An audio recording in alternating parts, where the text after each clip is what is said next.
ఈరోజు రాష్ట్రంలో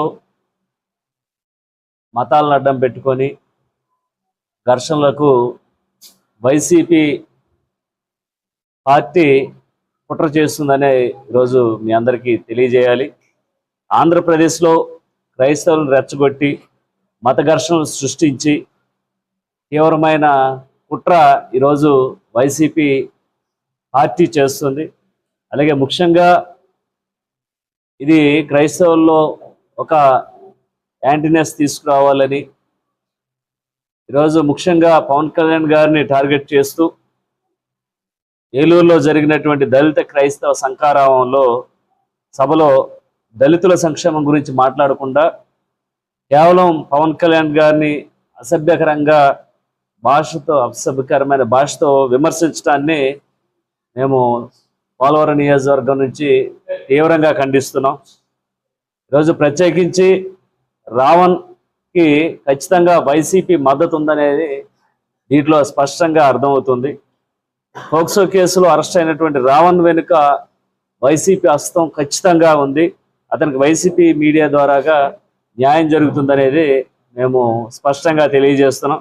అలాగే సనాతన ధర్మంపై దూషిస్తున్నారు. పైడ్ ఆర్టిస్టులు, యూట్యూబ్ ఛానల్స్ రావణ్ లాంటి వ్యక్తుల మీద సపోర్ట్ చేస్తూ హిందూ దేవాలయాన్ని, సనాతన ధర్మాన్ని దూషిస్తున్నటువంటి వీరు, అలాగే నటుడు ప్రకాష్ రాజ్ అనేటువంటి వ్యక్తి కూడా వారికి మద్దతు ఇవ్వడం అనేది ఈరోజు రాష్ట్రంలోనే మనకి సనాతన ధర్మాన్ని కించపరిచే విధంగా వీరు మాట్లాడడం అనేది మేము తీవ్రంగా ఖండిస్తున్నాం. అలాగే జడా శ్రావణ్ను ఈరోజు అతనికి సపోర్ట్ చేస్తూ అతను మాట్లాడిన మాటలనే సపోర్ట్ చేస్తున్నటువంటి వ్యక్తుల్ని మేము సూటిగా ప్రశ్నలు వేస్తున్నాం. గతంలో జడా శ్రావణ్ అన్న అతను చెట్టు కింద ప్లేడర్గా పనిచేసి బెయిల్ కేసులు తక్కువ అయినటువంటి శ్రావణ్ కుమార్కి జగన్ మీద పోరాటానికి 25 కోట్ల రూపాయలు ఖర్చు పెట్టానని అతను అనటం, అలాగే జడా శ్రావణ్ కుమార్కి అంత సొమ్ము ఎక్కడి నుంచి వచ్చిందని మేము ఇది మీడియా సమ్ముఖంగా అతన్ని మేము ప్రశ్నిస్తున్నాం. అలాగే అవినీతి కేసుల భయంతో ఈరోజు కేవలం అతను జడ్జి పదవి నుంచి రిజైన్ చేసి బయటకు వచ్చాడని మేము భావిస్తున్నాం. అలాగే ముఖ్యంగా ఈరోజు సుగాలి ప్రీతి తల్లి గారి విషయంలో చూస్తే ఎంత మోసం జరిగిందో మీ అందరికీ తెలుసు. బాధిత కుటుంబానికి న్యాయం చేస్తానని చెప్పి సుగాలి ప్రీతి తల్లి గారు అయినటువంటి ప్రీతి గారి దగ్గర జడా శ్రావణ్ గారు మోసం చేసినటువంటి పరిస్థితులు మీ అందరికీ తెలుసు.